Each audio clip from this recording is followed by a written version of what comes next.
Good afternoon, everyone. Welcome to this Monday's Wealth Creation Show. Today, we are going to be covering clarity equals power, and that's our title for today. And Jim, we're going to delve back into your notes that you had from previous years. I mean, quite a lot of years ago when you were learning from people a lot more successful than what you were at the time, and how they influenced your position now and where you are and your whole journey from then until now. And we went through those notes last time, and then we're going to then delve into, as we say, clarity equals power, and what surrounds that, and how this clarity in things like your goals and what direction you're in and who you need to have around you ultimately gives you that power to be successful, I would imagine. I suppose it does. I mean, what is clarity though? Clear thinking? I think for me, it would be, do you know, and it's, I think it would be true to a lot of people that are trying to be successful in business or even just in their personal goals. Sometimes you think you've got a clear vision, but you really don't, about where you're going or what you're doing or what you need to do to get there. Yeah. This is where we come into the aspect of what happens is most people tend not to think. Mm-hmm. They tend to come up with solutions and answers on the fly.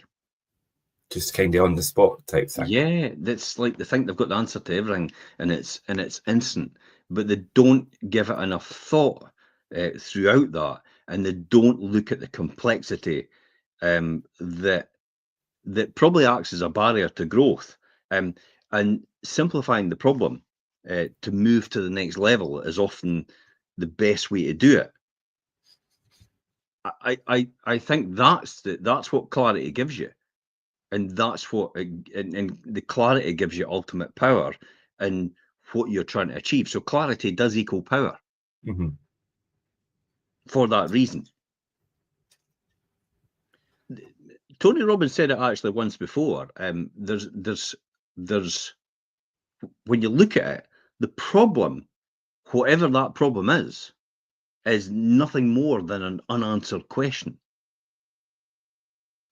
Yeah, I would agree with that.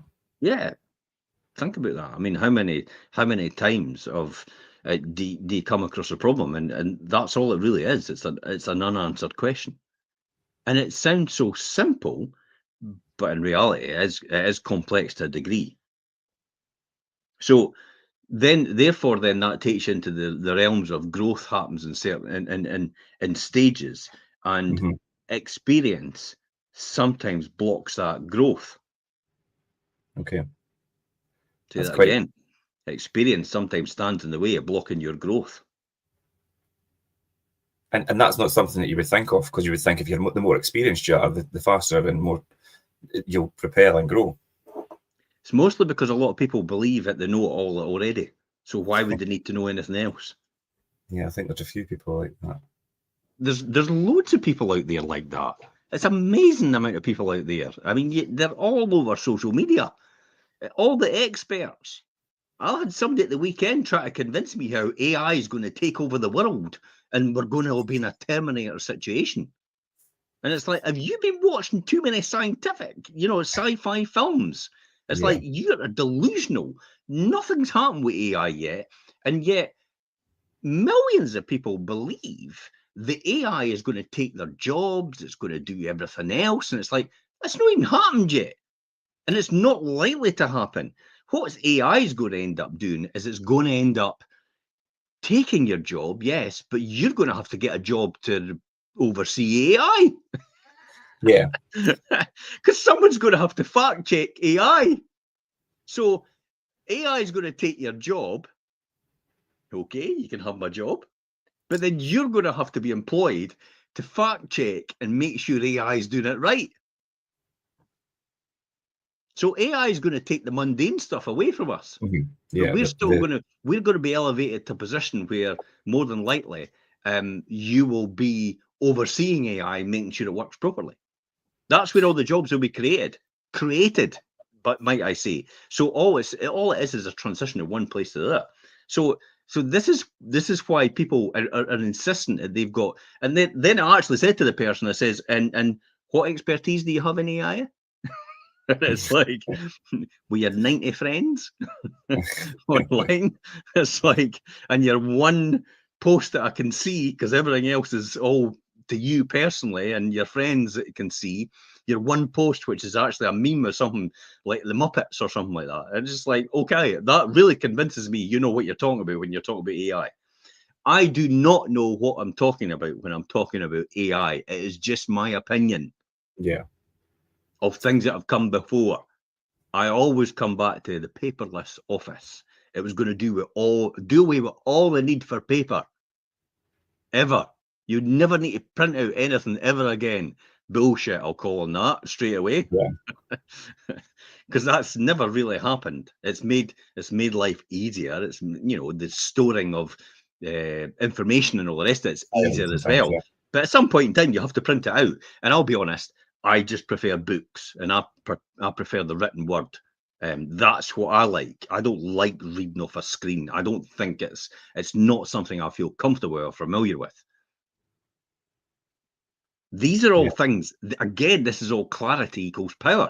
If you had seen this beforehand, this is all the masses of wealth that's getting created out of the possibilities it could have AI and the valuations that companies are going to in terms of, oh, we're in AI. Boom, the share price goes up 3 times immediately because they're in AI. But they've not created anything yet. They're just And I actually went on to somebody. I actually went on to and said and something. I said, yeah, it's kind of just like crypto, isn't it? In a sense, it is. Yeah, it's just gambling. It's just people speculating on the fact that this company might be making even more money if it was involved in this sector. Therefore, it's all speculation. A lot of these companies are way overvalued. Mm-hmm. But in hindsight, you might then say a lot of these companies are way undervalued. Who wants to gamble? Not me. No.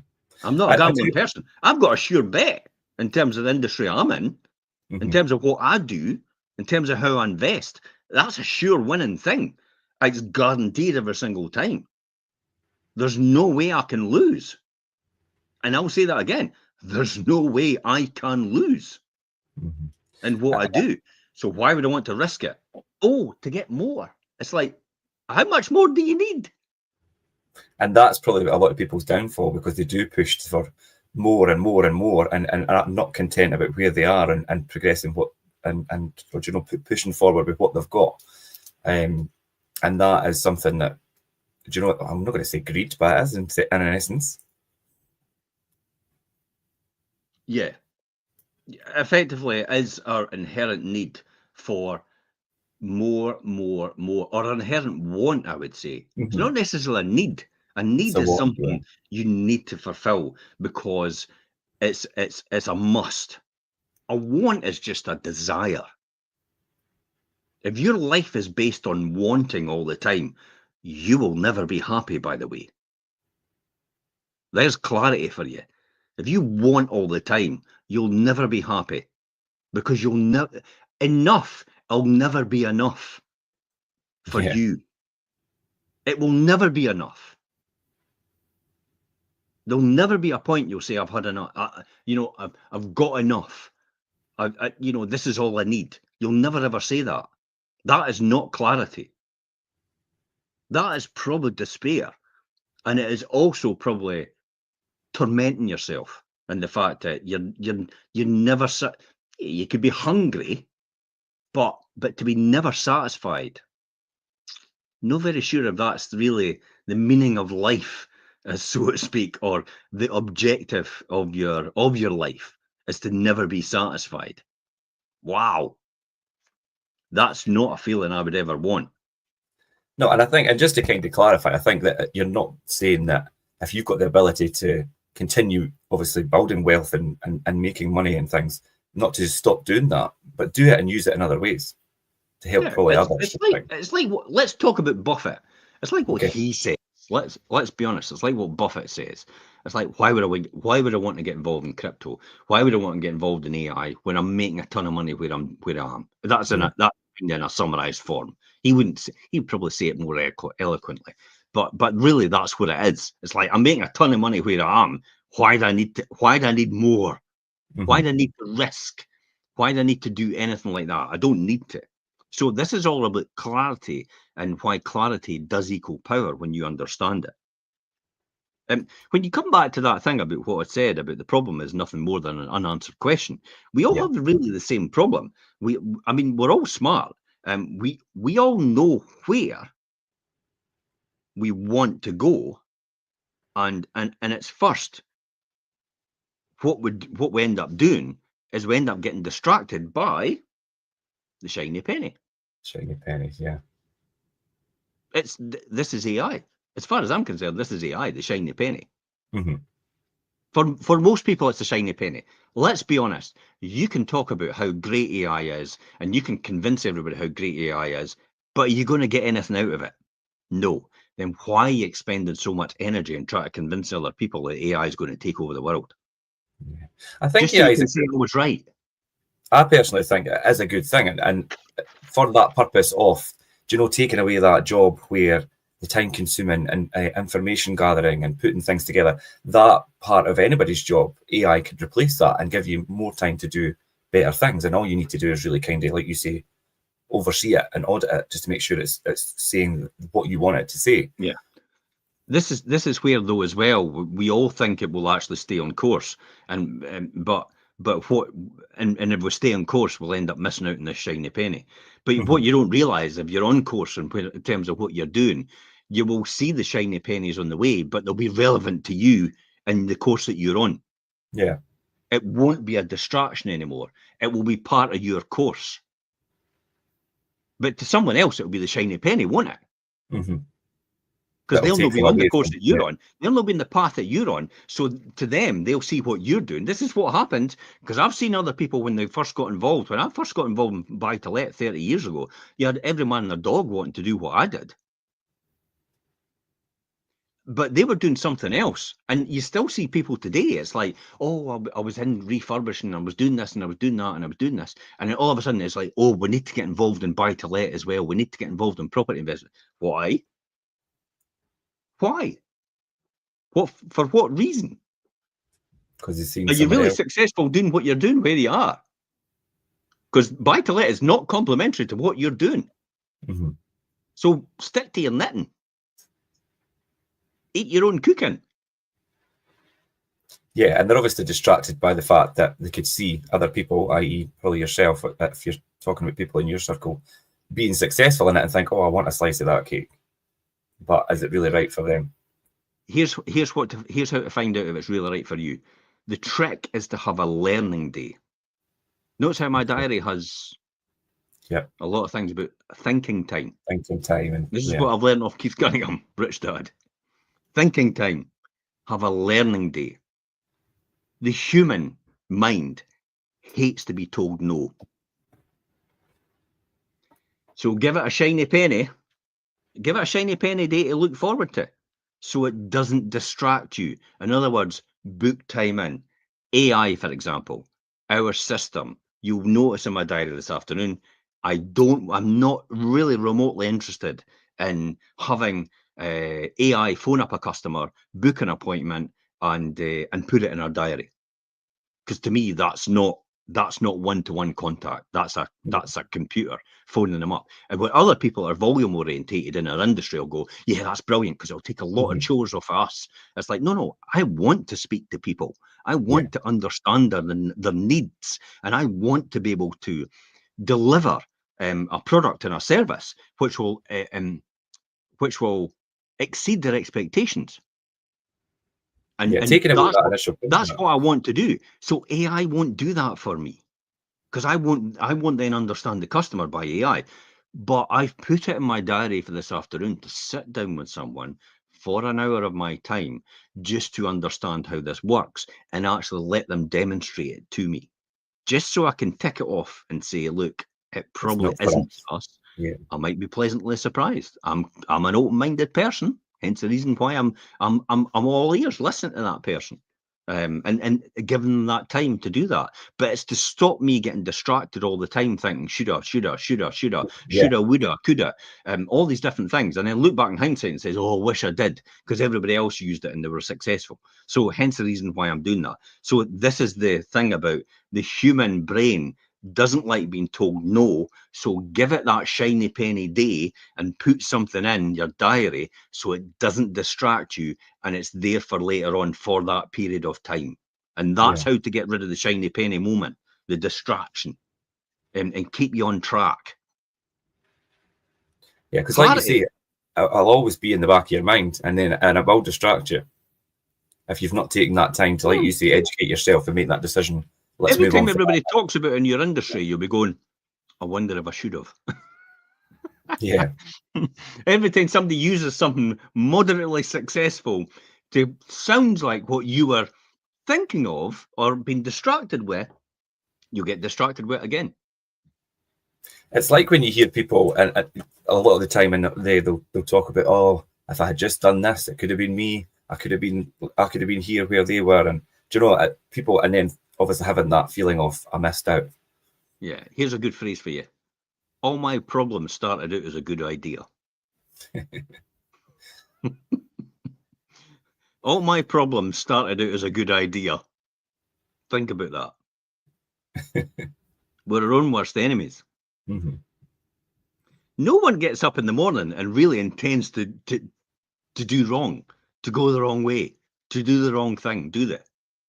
No. But it happens because all your problems start out as a good idea.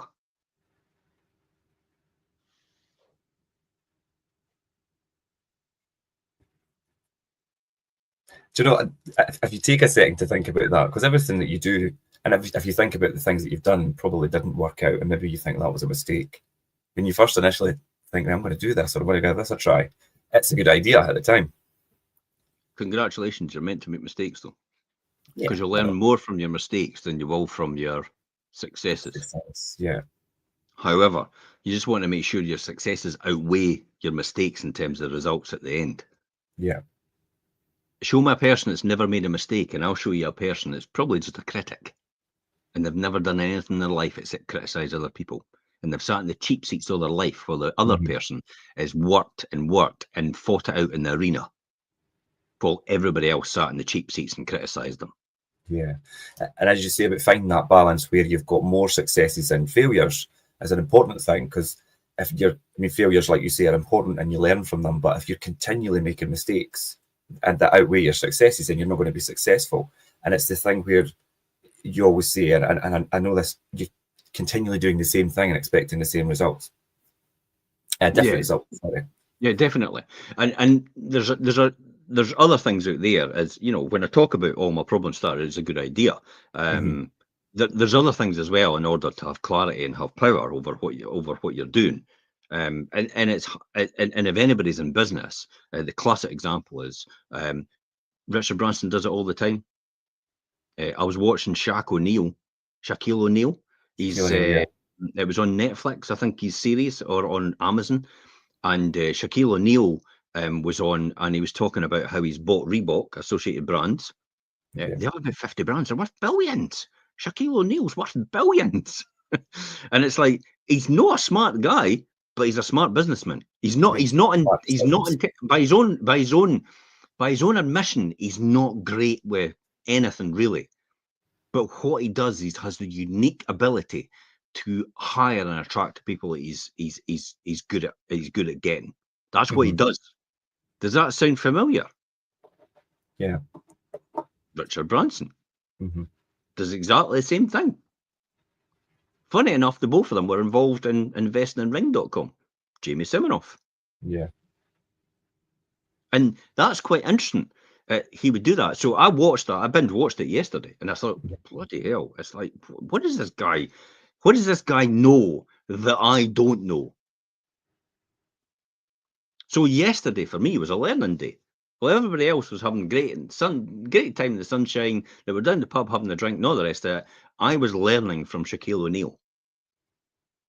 on something like 6 or 8 episodes, so probably about 4 hours worth of knowledge and information about what he does, how he does it, how they're building Reebok again from the ground up into the basketball sphere, and because they're no longer there, and who they're going to get Yeah. and how they get people. This is a really good one as well, and this actually goes in line with what I'm talking about and what they were doing yesterday, which is they were trying to attract the right talent in order to be brand ambassadors for their for their for their brand, Reebok itself. And this is all about clarity versus power as well. And they were trying to attract the right people. But really, in essence, this is all about effectively hiring from the competition. Yeah, Because these people are identifying. aligned with Adidas something, they're aligned with Nike, they're aligned with Puma, they're aligned with all these different brands. And it was about attracting these people and how they would attract these people, because they didn't have big budgets, but they were attracting the right talent towards them. But they were also looking for the right people who aligned with their values, which is so important in business. If you've got someone who doesn't align with your values, you need to get rid of them as quick as possible. Yeah, if your vision and your thought process are completely opposite, then you're never going to collectively get to where you need to be. Well, they won't represent your brand. No. They won't represent the values and the beliefs that you have in your brand and what your core beliefs are and stand for, and in a consumer public eye, when you look at it that way. Yeah, because it'll be like you say, in the public eye, it'll be clearly visible to people from the outside looking in that these people don't align with each other. These people are promoting different things to me. Do you know? And that's what you need to be. You need to have a united front in anything you do with your team. Yeah. So again, let's delve into the realms of, for example, employees, right? Okay, Yeah. employing people, bringing people on board. One of the things I actually learned from Keith Cunningham is 7 rules of delegation. Define the task, or define the output. That's one of the first rules of delegating. Define the task to the person, or define what the output is.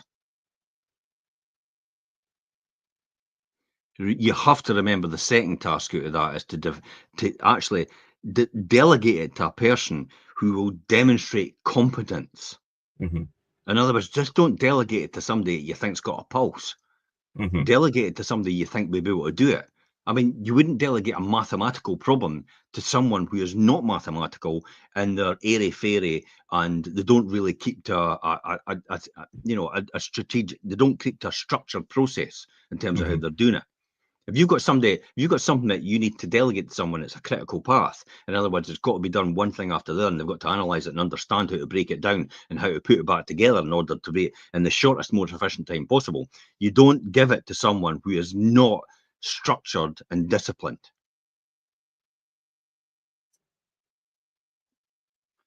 The third one out of delegation is you have to explain the rules or constraints of the task.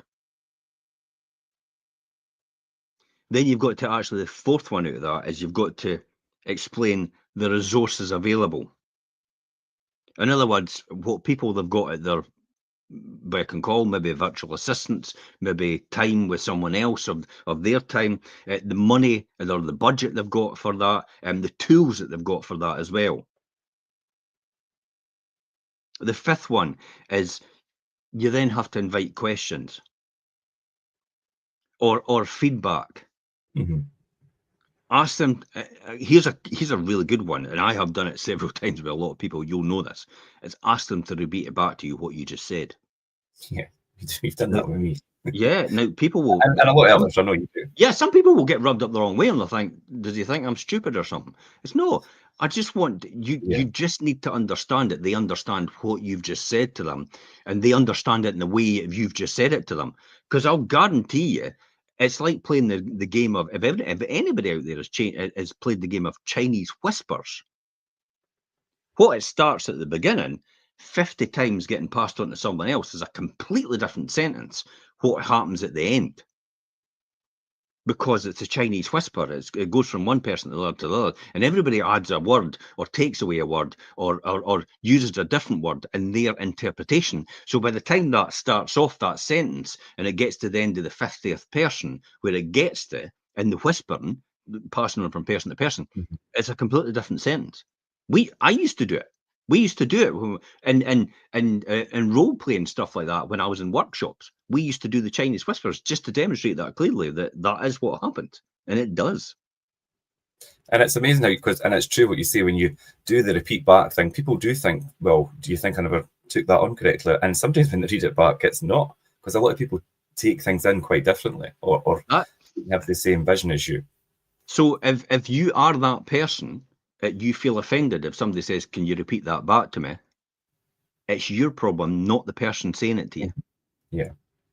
You clearly, and I'm going to give it to them straight, it's like you wouldn't want me to sugarcoat this. The person that's listening that thinks that's, they're upset by that, people asking it to repeat it back to them, and it's your problem, it's because you don't feel confident enough in your abilities. Therefore, you think in their mind they're undermining you, and they're Mhm. not. They're just asking you to make sure that you got the message that they said. The amount of times I've actually walked out of a room after giving a message and then I've got a totally different answer to what I expected. Mhm. And that's what I've learned over the years about ask people to repeat it back to them, and invite questions or feedback at that point in time. You see it on The Apprentice.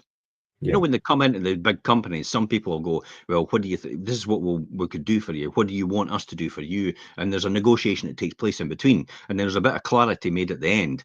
With some of them, there's a bit of clarity about this is what you. So this is what you want us to do. They say to the company, and they go, "Yes, that's exactly what we want you to do." And some people actually just assume that they want them to do that. They go away and do it, come back, and they go, "That's not what we expected," because they just left it to a guessing game. They weren't clear about what the message was.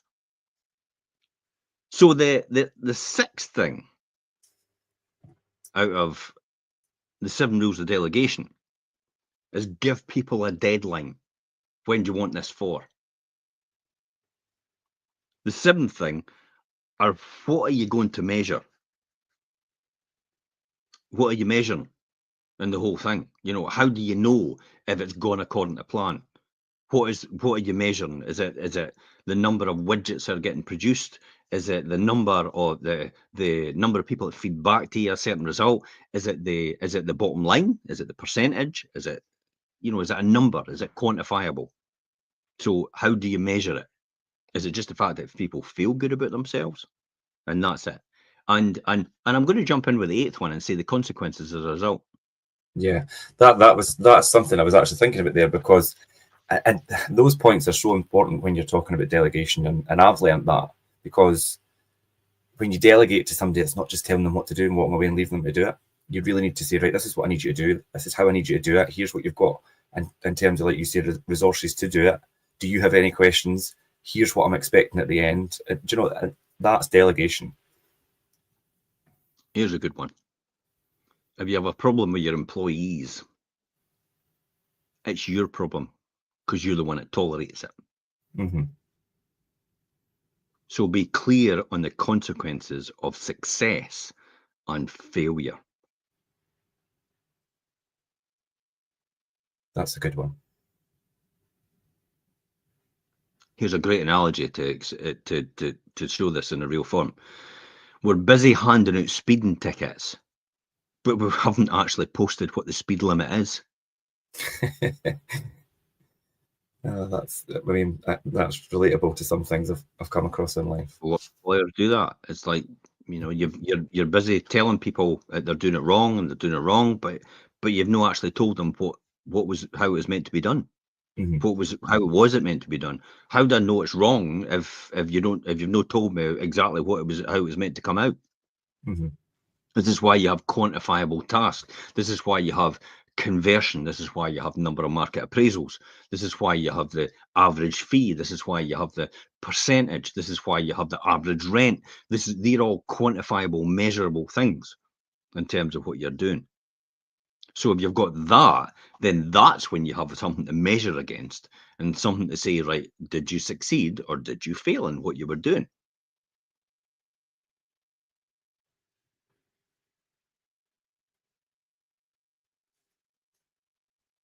And I think that's key overall in terms of what we're doing.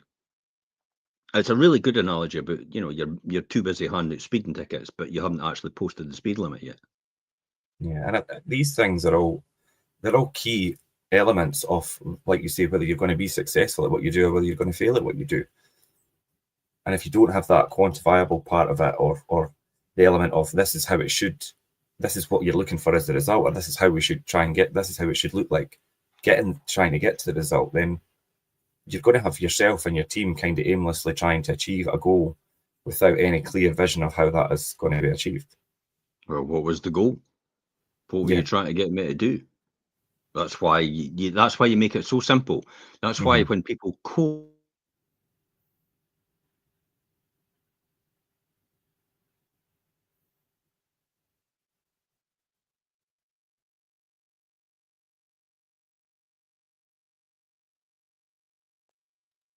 any coach worth their salt will only give somebody 3 things to work on at any point in time. And then once they've mastered one of them and they've only got 2 things to work on, they'll add another one on. So it's kind of an evolving cycle that happens all the time.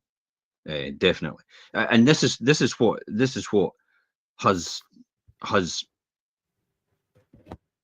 built huge organizations over the years and built trust and brand. And brand to me is everything. So again, clarity equals power. So when you can do when you can do inside, I'm not really sure how to put this, my niche, so it doesn't weaken my brand. So in other words, you have to make sure you're really good at what you do at certain things, so it makes your brand. Because remember, your brand leads to reputation, leads to trust, and over a time period. This is why it takes years and years. I mean, when Apple first came out, everybody just didn't go, "Oh, let's buy Apple." Yeah, Apple's been around since the 1970s. That's over 50 years. And yet Apple, for some people, they think Apple's just like, oh, Apple's new. It's like, no, Apple's been around for 50 years, evolving and transforming in all these years. Sony has been around since about 100 years. Sony was the one that was the rice cookers, do you know? Yeah, Sony's been around 100 years.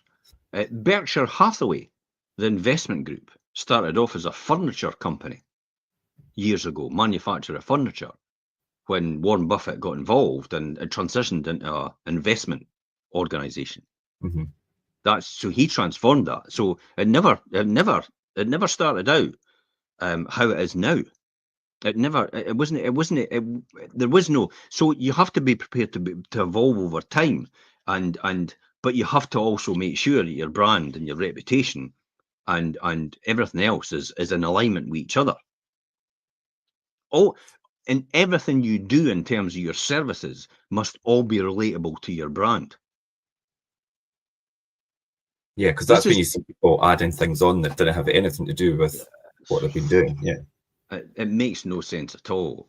And this is also why. Well, this is the shiny penny going back to it, isn't it? You go back to the shiny penny about, well, let's add on this, let's add on that, and I'm like, well, what does that got to do with your brand and your values and what you're doing? Absolutely nothing. So you should be starting up a completely different company. This is also why you get people involved in the past in a stage and say, I have seen it, where they've got an upmarket brand, which is a completely different name from the volume brand. 2 different brands, and yet they own both.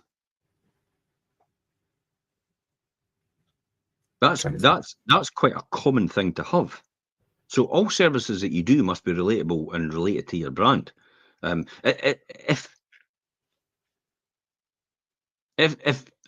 Here's a good one for most self-employed people, because it is most self-employed people. I mean, that's the backbone of our country. And these are some of the things I've learned over the years.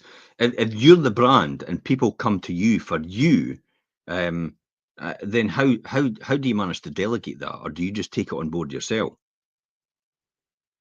How do you manage to do that? Yeah, a lot of the time people try and take on too much on their own rather than have people around them that could do certain things. Yeah, I have noticed I'm not going to say what they are and what they do, but I've noticed a couple of companies today actually are closed. And I'm scratching my head thinking, you're What supposed to be happened there? you're supposed to be so successful. So why are you closed? Why you not got somebody taking over? And then just briefly talking it through, not with them, but just with Ian, we had a Mhm. discussion, and we kind of thought, well, it's the person's day off and all the rest of it, but surely you would just come in. But then you could have then just done something else, and you could have done it less than that, and actually stayed open and still continued to trade, and actually brought in some income because people would understand because of the circumstances, because you were one person down. But then Mhm. if you're one person down and you can't have to stop because of that, and you have to close because of that, then therefore you're completely understaffed. Mhm. You're also vulnerable because then you've left yourself completely into the elements. Just to the way the wind blows. You're vulnerable. Your business model is vulnerable. Yeah. It's like Dragon's Den. When people go in and go, oh, this is what I've got, and I've made 300,000 last year. Yeah, was that sales? Yeah. Okay. How much profit did you make? Oh, well, I made 50,000. Okay. So did you pay yourself before that 50,000? Oh no, I've not paid myself yet. Okay, you've got a job. You've not got a business. I can't invest in a job because you have to take that £50,000 to pay yourself because you're based in London. Mhm. And that's So basically therefore, about you're your making salary. £300,000 in turnover. You're making no profit at all. What do you think the valuation of your company is? Yeah. Because you've got a job. It's a job. It's nothing else. Don't kid yourself. You've not got a business. You've not got a company. You've not got anything except another job. This is what we talk about people who leave their job and go into buy to let full time. I'm in And business. It's like start your a own full-time business. You've job. got a job. And it is a You've got, full-time job if you do yeah, it like that. you've left a secure job to an unsecure job. You've left a secure job that gives you holidays, pension entitlement, sometimes healthcare, sometimes ill health, Yeah. benefits, sometimes a company car, sometimes a mobile phone, sometimes free fuel as well. You've left all that to throw yourself into the ether of Monte Carlo or bust with no benefits at all to go full time in property. Yeah. See a lot of people doing it. When it really should That be is, done, if you keep your job, have your buy to let as a side hustle and have somebody else look after it for you. yeah. And just have your security. Your security is always there. You've always hedged yourself against anything because you've still got your normal day-to-day job, but your side hustle and buy to let is the person that you're paying, a letting agent, for example, to do all the nitty-gritty and the running about for you. Yeah. All And you're you doing should, is overseeing that as to do that, and you're not doing the running about now. yeah, which should only be an hour, 2 hours a week, possibly, just to make sure everything's okay. I mean, you pay people to do the tasks, the mundane tasks that you really don't want to do. Yeah. I wonder if anybody actually works from home for other companies, and they actually have virtual assistants to do some of the tasks that they don't really want to do. But they don't tell. They don't But actually tell their that's employer else. that's what they're doing. Think about Yeah. that. I think that might be quite a high number of people, possibly. Mhm. Yeah, probably. And then that's it comes back to AI and things as well. Because you see AI, there's these adverts for AI creating, standard operating procedures and things and putting all this together and all that. That's bullshit. Mm-hmm. It's like, show me a system. It doesn't need a human involvement. And It that has, is probably, to me, is true AI if it works like that. But there's always going to be a human element involved in this because we're dealing with humans at the other end, yeah, no, I ultimately. agree. So there always will be. So that's how you delegate. Pay people to do the mundane tasks that you do from day to day. That's delegation. That then Mhm. releases you to then think about how you can grow and expand the business in order to bring in more revenue. I'm not saying take on more people, by the way. Listen, grow and expand. In other words, bring in more money. Think about ways of doing that, and that's not just going, I've got one new product, I'm going to bring in money there. No, no, no. Let's add value to all the different things that you do all the way through, right to the very end. And it will be a compounding effect of the value add all the way through there about all the different tasks that you're value adding on in order to add that overall value at the end, which ultimately goes right down to the bottom line because you're still using the same resources. Mm-hmm. You're still paying for the same resources as you were before. You're just adding value at the top and it's going straight to the bottom and coming out the bottom. So it's adding right to the bottom line, increasing your margins. That's how you do that. There's two models here, actually. Oh, yeah, and you go. Here's a really good one. There's two models. Michael Dell Computers, Mm-hmm. he can delegate all tasks, ultimately, because that's the way their system works. Stock control, all the rest of it. It can all be delegated and subcontracted. But you have another model, which is Tiger Woods. He can't delegate anything, can he? No, because it all revolves around him. Of course it does. So he needs to be the best at what he does. He can't delegate the game of golf to someone else. No, has to be him.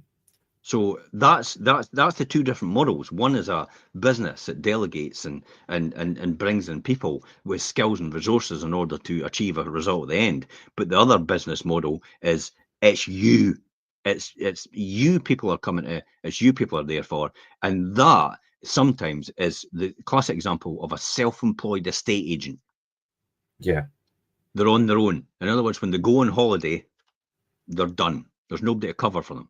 They don't earn income either, because in that period of time they're going on holiday, they stop earning income. There's no one else to earn it for them because they're on their own.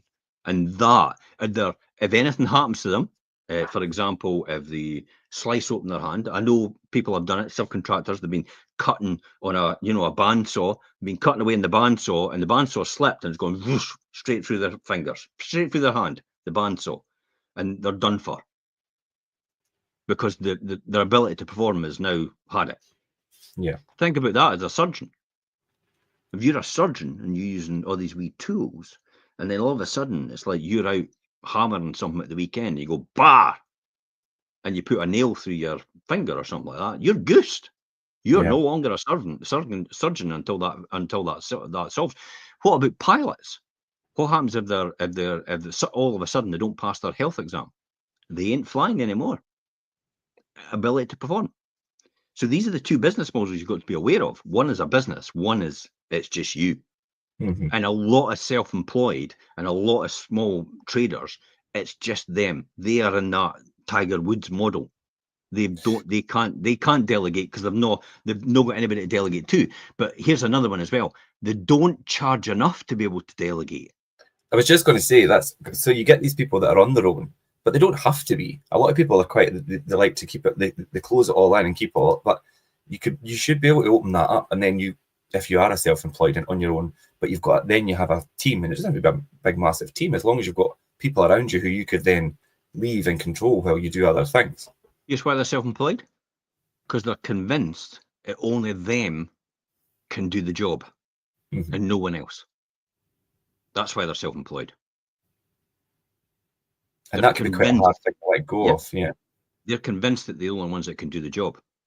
I'm a classic example of that. When I first started out, I was convinced that I was the only person that could do that job effectively. And no one else could do it as good as me. But in order to grow, in order to generate more revenue, you can't do that. It's either that or you put your price up. You put it's like, you want me, it's 10 grand. It's like, that's it. Or I'm not doing it at all, because I can go over there and I could earn X amount over there. So if I can earn it over there, why would I want to be doing anything for you? Yeah. And so that's that type of business model, whereas the other one, the Michael Dell one, is a volume-led one. So one's a niche, one's volume-led.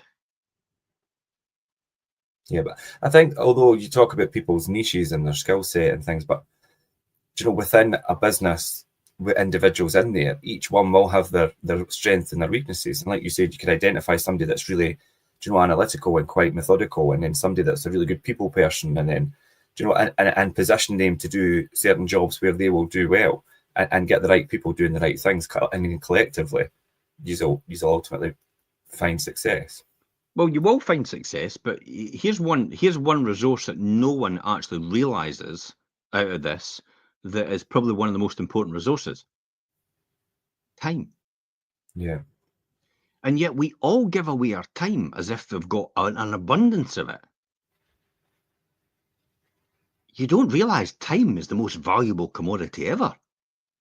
Yeah, I've noticed that in letting and lettings and property management, the amount of time that's given away for free, basically, and I think people don't understand how much time and actually the effort that goes in to the day to day. Time. No one ever, and I keep coming back to it every single time. I must have said it in every single show, but I'll say it again. No one ever is laid in their deathbed and says, "I wish I had more money." Yeah, it's always time. It's always time. It's always, "I wish I had more time to do this and to do that." And yet we give away time like it's nothing. There's no value to it at all. And yet your time is the most important. The most important. I'm commoditizing it, and I'm making it. I'm downplaying it a bit by actually saying commodity. It's the most important resource anybody ever has is their time, because you've only got 24 hours in the day, and what you do with your time then will result in what you'll get out of it, what you'll get back. That's probably the most important thing. And remember, there's a price for everything, especially with your time. You're either going to spend it or you're going to invest it. I invest my time.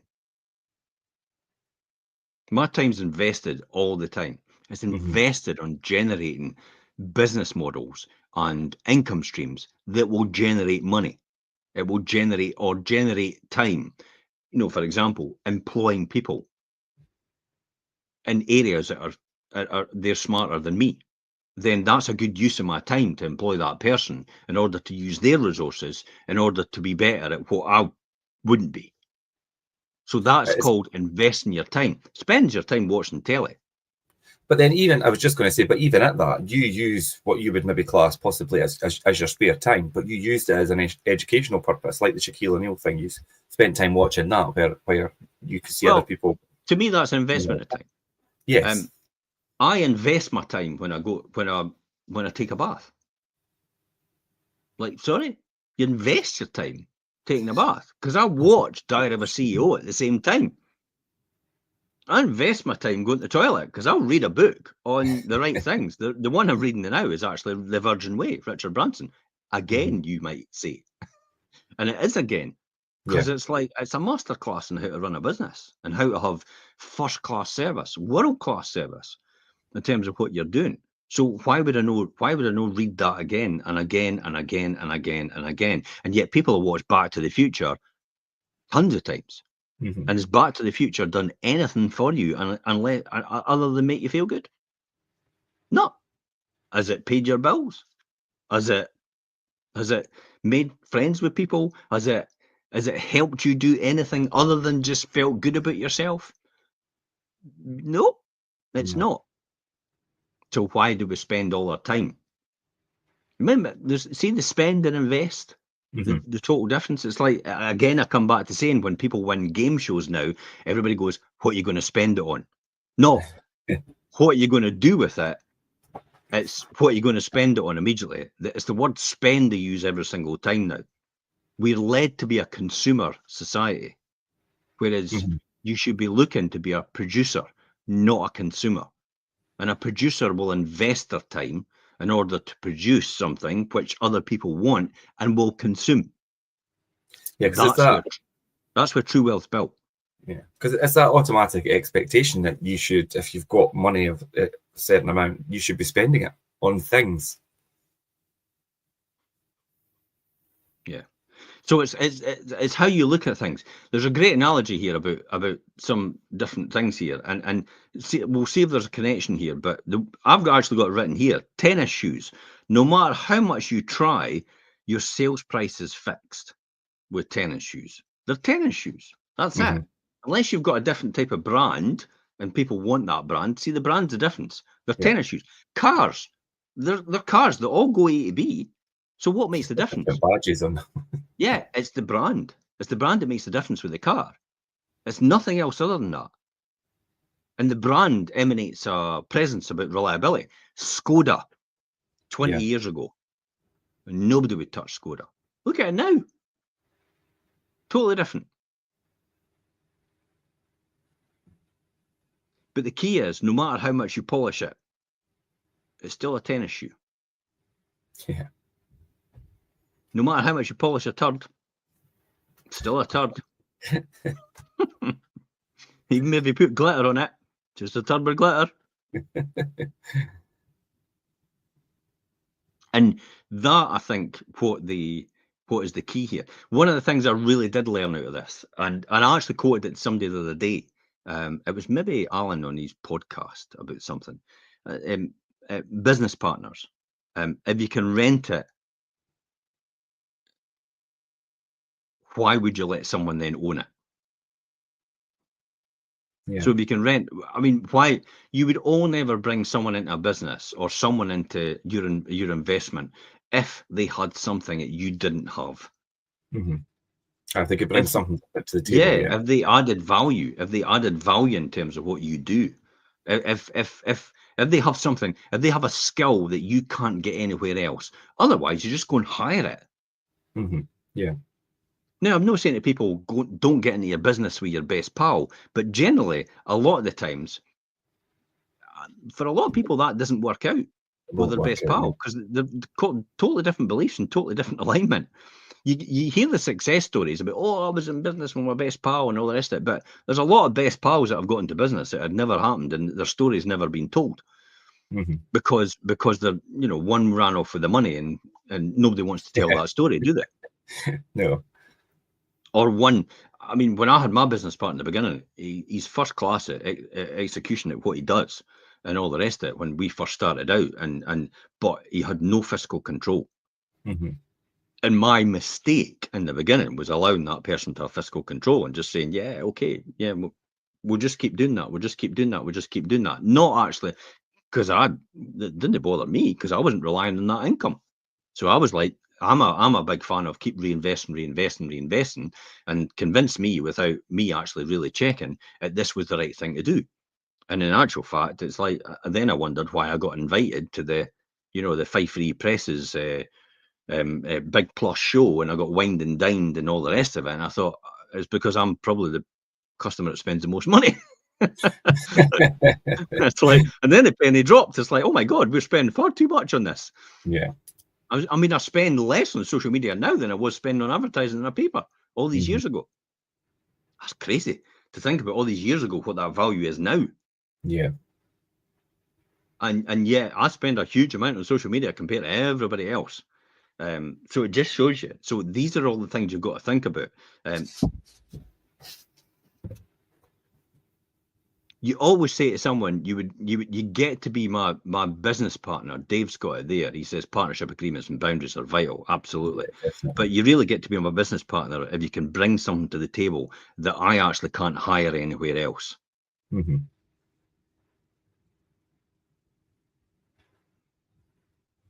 And in order to be successful in business, you've really got to find the gap between what the customers are getting and what they actually want.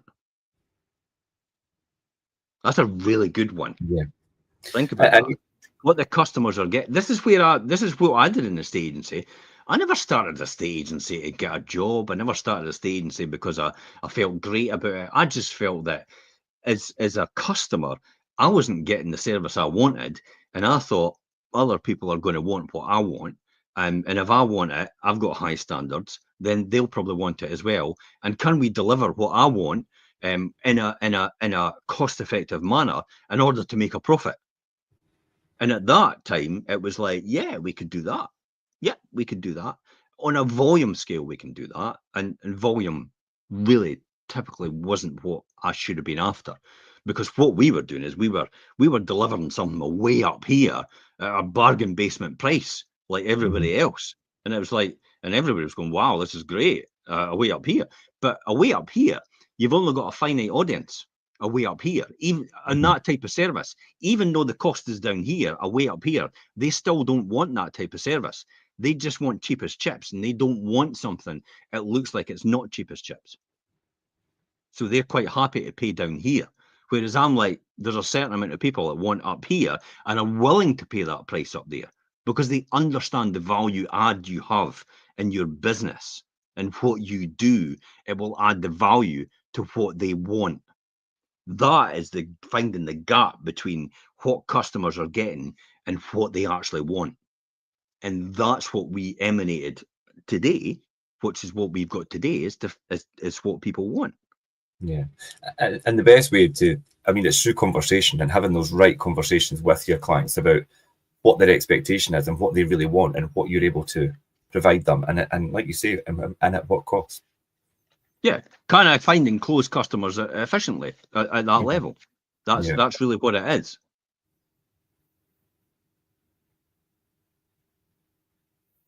And when you start to think about whatever it is you're involved in, and you take time to think about what no one remember, no one can do what you really do. We talk about this all the time: value of delivery over cost perception. Yeah, absolutely, Dave. Yeah. We talk about this. I talk about this all the time. It's like people actually think they can replicate what you do, but what they don't realize in a business model like ours is it's us. It's not the system. It's us. The people. It's doing what we need to do. It's the knowledge and expertise and wisdom that we've gathered over the years that we are imparting on other people in order, and that's why we have the helping you manage life as it happens. It's no helping you sell your house, because it's like any man, their dog can do that. It's like helping you manage everything as it happens in the key process in order to get the best outcome for you at the end. It's not just about selling the house. It's getting you from A to B in the most efficient and cost-effective manner possible, but delivering an outstanding result at the end. It's quite interesting, and a lot of people maybe think it'd be quite strange to hear you say anybody could sell a house, but it's how you sell it and the way you do it, and My cat could bloody sell a house. The result you achieve. I think my cat did sell a house in the boom. I'm sure it did. I'm sure it meowed on a podcast somewhere, and someone said, "I'll buy it." I'm sure something like that happened. But effectively, in a market where it's like that, anybody can sell a house. Anything can sell it. AI could probably sell the house, to be honest, because everybody's buying. But in a market where it gets so difficult, where it gets more difficult, that's where people see the value in something that you're offering that no one else can actually do, because they realize they need to go to a smart estate agent to sell their house now. Yeah. They can't just use bargain basement because they know that's not going to work. That's not going to work as effectively. And that's where you excel. And that's why business models who actually have a tailored approach to stuff and who do a one-to-one in a I wouldn't say it's a niche market, but in a higher end market, tend to last a lot longer than a volume market, because the volume market relies on volume all the time and therefore goes up and down in terms of their service levels based on the number of employees they have to employ and re-employ and retrain and retrain and retrain, because they're losing so many because of the ups and downs of the swings in the market. But that's like any business model, remember. Semiconductor industry is a real classic example to that. The one industry that, when I was in ceramics and manufacturing, we were involved in, we were selling the semiconductor industry as well. And we found that the semiconductor industry is a good benchmark of how an economy is doing in your semiconductor industry. If it's a buoyant industry in semiconductors, then you probably find that, the economy is doing quite well. If that industry starts to decline, you probably find the economy is declining as well, because that's usually the first one to go, because it's all linked to consumer goods. So it's a good indicator, yeah. And that's where it is, right. So take time to think what no one else can do that you can do, and ensure people are all competent in what they can do as well. Hence the reason why there's a need for continuous training all the time. Yeah, and that's quite a good point. Like, think about the things that you can do that others can't, and really use that to your advantage as something that makes you stand out and people will look to you for. Yeah, and that's us. And next week we could maybe talk about, or the week after, or whatever it is, let's talk about neuro-linguistic programming and how Right, important it is. NLP, neuro and linguistic programming. How important that is to make sure for your success. That'll be Everybody does interesting. it. Everybody that's successful has done it at some point in time. They probably just don't realize they've done it. Good. We'll do that then. I'll put that together for us. That'll be quite good. What did you say? Neuro-linguistic programming? NLP. NLP it's known as. Okay. Neuro-linguistic programming. It's ultimately manifestation, but a bit more structured. A wee bit, yeah. Okay, it's not too like just. Oh, it's like pretty people- technical. Yeah, it's pretty okay. technical. But there's practitioners out there.